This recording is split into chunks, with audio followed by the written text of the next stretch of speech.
well, we can kind of weave it together with what we kind of talked about, the story and then like the life. Um, so I guess if we're gonna on that topic of like FOMO, right? Everybody, we all talk about that. Like, what's life gonna be like outside of what we had and what we were? So, like so I'm an addict, alcoholic. But just so everybody knows. So my whole, I guess, like drinking career, whatever you want to call it, demise. I don't care what word you use. So it started at a pretty young age, like, typical American high school kid, like, partying, smoking weed. Didn't drink a ton until I was 21, college. And then it's just, a lot of people can share it. It's like one thing after another. It doesn't matter if it's drinking or acting out or whatever. We all know, like, our brains don't care if we're acting out, snorting a line of Coke, taking a shot. It's that dopamine hit, right? And so it was just, it was just for partying and to have fun. And there was a time where we talk about the FOMO where I didn't think that I could be like that life of the party, be that dude, be able to, as a kid say nowadays, like Riz on the girls, if it wasn't hard. Mike, I got to be so I had to throw it in there. So it was, so it was, there was a point like that where I did have like that. It was almost like that fear, like I'd have to pregame, right? Mm-hmm. And it was just about partying. And then as it kind of progressed, my fear of missing out on the party is what ultimately led to the demise, because my addiction got so strong. It went from just having fun and social and being with the fellas and all that stuff to where I physically had to drink every day to get up. I had to take a shot before I got in the shower, or maybe 4 or 5. I had to get a 10-pack of shooters on the way to work. And it physically took a toll on me so bad that I did hit rock bottom physically. And that's the thing I want to talk about is later, but you don't have to get to that point. And, some of you guys probably didn't, and that's great, but I ended up in the ICU, December 3rd of 2022. And God, I don't know why I'm tearing up. I shouldn't. I'm alive. So I had acute liver failure. I had an upper GI bleed, and it was a better chance of not. All right. So I had a better chance of not making it out of the hospital that night than I did being here. So that was what kind of changed. So my fear of missing out and wanting to be that party guy and all that, brought me to that moment, right? Mm-hmm. And if we want to talk about like the fear of missing out and, our burning bush moment or whatever, think of like the juxtaposition or the dichotomy of, okay, I'm the fear of missing this party. Well, I was sitting in the hospital bed, being told by the doctors I was going to die. And that's when the fear of missing out hit. I have 2 kids, from a broken marriage. And so I'm not going to see them grow up.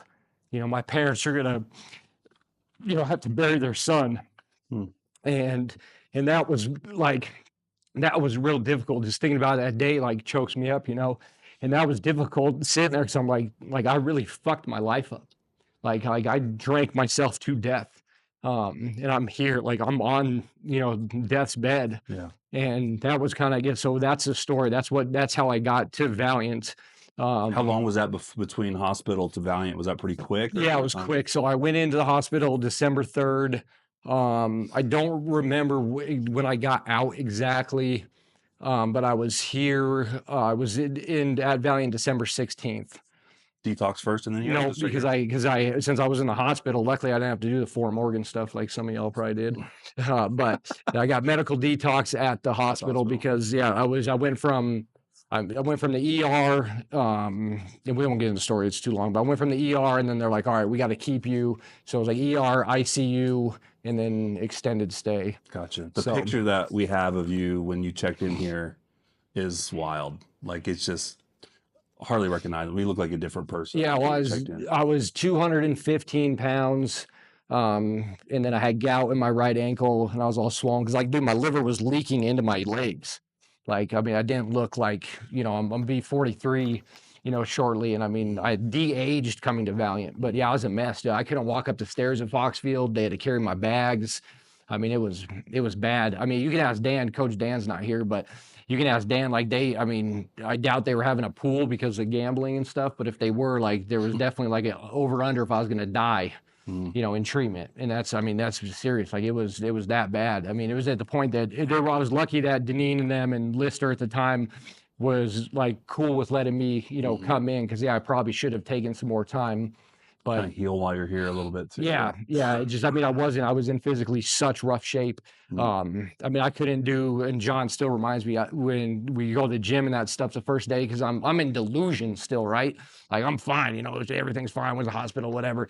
And then I got down to do push-ups. I couldn't do 3 push-ups when I got here. I mean, I was into like rough physical shape. Wow. I mean, it was bad. And that doesn't even count the mental stuff. That's just what you could see, you know? So yeah, for time constraint, that's how I got to Valiant. Talk a little briefly, just because we have a lot of guys in PHP here today. Like when you look back on your, how long did you do altogether? I did 45 days in PHP, and then I did some stuff you're not supposed to do in rehab, like buy a house, because I didn't want to go back to the old spot. So I stayed in sober living a little bit longer, but I was here December 16th, and then I closed on the house like mid-March, but I stayed in sober living until April 1st. Gotcha. So, and then I did OP after that. Talk a little bit about your looking back, where you're at now on your PHP experience. What was it like in the moment? And then what was it like now looking back, and how does that differ? Oh man. Looking back at PHP? Yeah. I mean, the first, probably, you guys probably share the sentiment, but the first couple days and week was like a blur. You know, I don't remember much of it. I had night sweats so bad. I feel bad whoever's sleeping in my bed. I won't say what room it is. Well, I mean, hopefully they change the sheets by now. You probably need to change the fucking mattress. But yeah, night sweats real bad, and it was kind of interesting. But I was so broken that when I got to PHP, that I had nothing. Like I had nothing left, right? So I kind of had to like buy in and put it in. I'd never been to therapy and never heard the words that they talked about. I was in a realm, in a world I didn't even know. You know, it was my first stint in rehab, you know, it was my last. And yeah, the first couple of weeks was like a blur. And what I would probably say to anybody, and this is like real talk, is, I mean, if you're here because you want to be, that's great. If you're here because you have to be, it's still great you're here. But put the work in, like buy in. If you buy in, it's what you make of it, right? And I was going to get to this a little later, but well, I don't want to weave too far. But so PHP, it was like, yeah, it was a blur, and then kind of get the camaraderie and start to buy in. And I said it like the first week, I think, or the first one of the alumni meetings. It was a different format than we had here. And I went to, like, I think Pete remembers, and I was like, dude, I'm sick of, like, you go to AA and you kind of hear like the same, it's like the sad story and the sad story. I was like, I want to hear about wins. Like, I want to hear people winning, because that kind of drove me. So by like buying in together and us supporting each other, you know, on bad days, good days. I mean, Dan was going through the divorce, you know, John might, you know, I mean, everybody, all you guys are going through shit, right?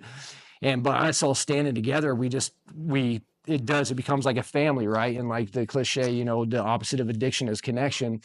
By making that connection and putting it in, then I enjoyed PHP.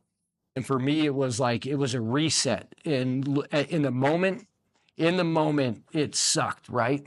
You know, like having to be like on somebody else's schedule and everything else, you know. But looking back, the gratitude I have for the opportunity to hit that reset button, you know, as much as it sucked, like, we are all blessed to be here and blessed to go to PHP. Because let's be honest, not everybody can go to Valiant. I mean, it's a top end program. I mean, you know, people have to do it the hard way. I got buddies that have 2-stepped it. You know, my fiance, she did it without rehab. And so, I mean, we're blessed to be in that position. I didn't know that at the time, you know. I was like, fuck the world. Yeah. But looking back, it was like, you know, yeah, just blessed to be able to hit that reset button. So that's kind of the PHP. And it's such a blur, man. Like, I can't tell you day by day and what it was. It was just, it goes by so fast. It does. It's the longest, like, you know, time. I guess the longest, shortest time, right? Like what they say in the rooms, like the first 30 days, 1,000 nights. Yeah. You know, it was kind of like that. But yeah, it was, you know, looking back, I would not change it for the world. Yeah. You know, if you could have said, hey, you know, you can go back and we'll just give you this magic pill and it's not, you know, you don't have to go through that, I wouldn't change that. And we'll get to that later kind of as we go through, but the opportunity that we have and you guys have and I had to go through it and do that, I will guarantee will make you a stronger person. You put the work in, your life will be better. There's no doubt about it. Yeah. You know, so That's good. That's awesome. So let's talk life post Valiant. Was it everything you hoped it would be? Was it all up and to the right? Was it easy? Was it hard? Was it amazing? So it's different, right?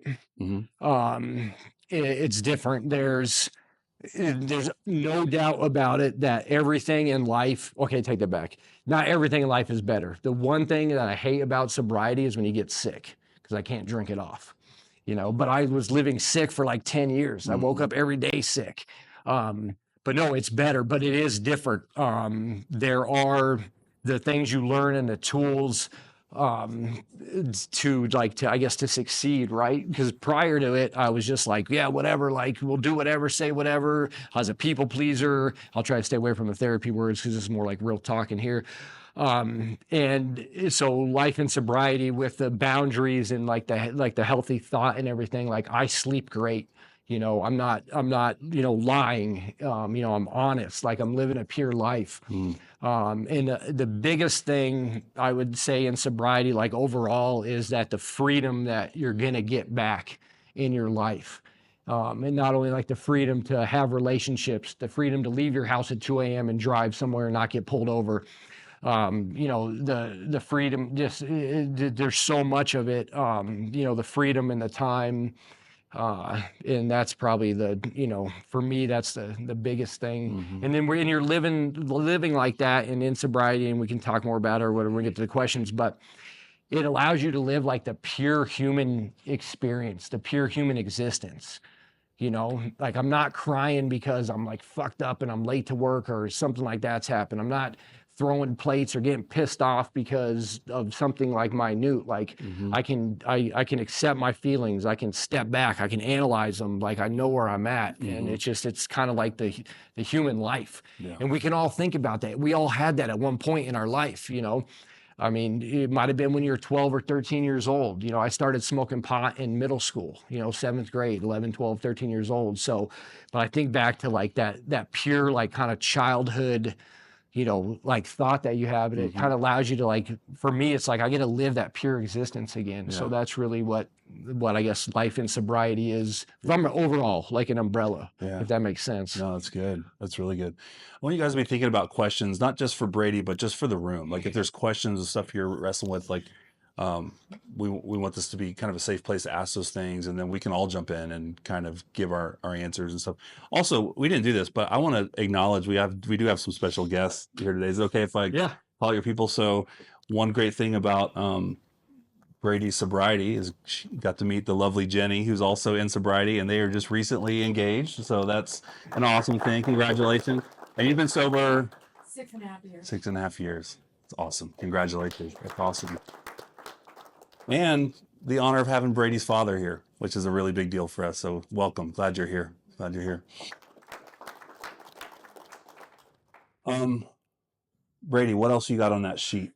I mean, a lot, like I said. I mean, we can definitely get the questions. And just so you guys know, I'm an open book. You can ask me anything. Brady said you get stickers for free, but you have to earn the free hat with a good question. Yeah. That was we did bring some So Good merch and some stuff. So we never sell them to our Valiant brothers. It's always free for you guys. But yeah, I mean, that's kind of life after rehab. You know, it's I guess if most everybody here is in PHP, right now. Okay, decent amount. So that's my IOP guys. So my IOP. So we asked about like the PHP stuff, and like I'll quote her, like it seemed like a drab hell, right? But there was like a turning point. Is that your quote? For different things. Yeah. But there was like a turning point where like as I started to like get healthier and physically and then buy in and things, like I remember talking to Melissa, and it was almost like I could see colors again, right? Like I was living in like a grayscale. And it was just like these odd moments that would like happen. And I was gonna get on Coach Dan, but we're having like a group session, and I don't even remember what it was about. But I started cracking jokes, and like everybody was laughing but Dan. And Dan's like, "Oh, calm down," because he doesn't think recovery is funny. And then it was like those small things that I was like, I am human again, right? Like I got my humanity back. And so that was like, so I just, for you guys, I guess the advice I said I'd give advice, like when something like that happens, like think about it, like, and cherish it, like something that you remember that, this does feel real. This does feel, like we say, authentic all the time. And, just when those moments, happen, and it's like, it's very powerful as you start to kind of regain, regain yourself. Yeah. So yeah, that's kind of like what I have for like being there, on that. So it's, yeah, it's tough. It's hard to think about because it'll be almost 2 years. I bet it feels like it's gone by in a blink, but also a lifetime ago in some ways. It does. Yeah. So the way I look at it is, so let's fast forward like 20 years, right? Mm-hmm. The reason what I came to Valiant for was the addiction and to save my life and and all that kind of stuff. So that little section right there will be a blip on the radar, right? But what I learned at Valiant and the living in recovery and kind of the principles or the foundation, right? Because even if you're not an addict, if you take the principles and the foundation of recovery, which for me it's honesty and like kind of your pillars of where you want your house to build. What I learned at Valiant will be a lifelong of tools and lessons. So as time passes, you'll have, addiction, bump, recovery, and then everything else, will be better for what it was. So, and that's why I think the principle, living in the principles of recovery and building your foundation, your program is so, paramount to this. And I made some, some other notes, I guess, because we can get into, questions, because like I said, I could talk forever. But you put on here, Drew, you said, like, what would you say to somebody who's struggling with addiction right now? We all kind of know because we're all here, right? And it's on that, it's like, you got to be blunt. It's only going to get worse. There's, if you're sitting here and listening to us, we all know we all have a problem. Right? I mean, we didn't, like the Jelly Roll song, like nobody came in here on a winning streak. So we all know there's an issue. So it's just, you got to like step up and, take that opportunity. And at first it does start with yourself. I came to Valiant. I fought it for myself, because everybody's like, dude, you need help. You're a fucking mess. Like, you're going to lose your company. Like, where's your life going? I fought it until it almost killed me. So I had no other choice. Right. So it starts with yourself. And then, once you get, kind of like start going through that, you do have the opportunity to do something great, with your sobriety. And, we talk about like heroes and legends, right? And I'll use a quote from my dad's favorite movie, but nobody's going to remember like the truck I drove up in, or, the sports car, or everything. Guys might remember the cars I built for them, and those type of things. But, maybe I'm a hero to those guys in that kind of stuff, but that's not that big of a deal, because like in the saying, let's say heroes are remembered, but legends never die. And with what you're going through right now, we have the opportunity to do like some legendary shit. And it doesn't have to be some grand, thing. We don't have to be fucking Elon Musk, and have trillions of dollars.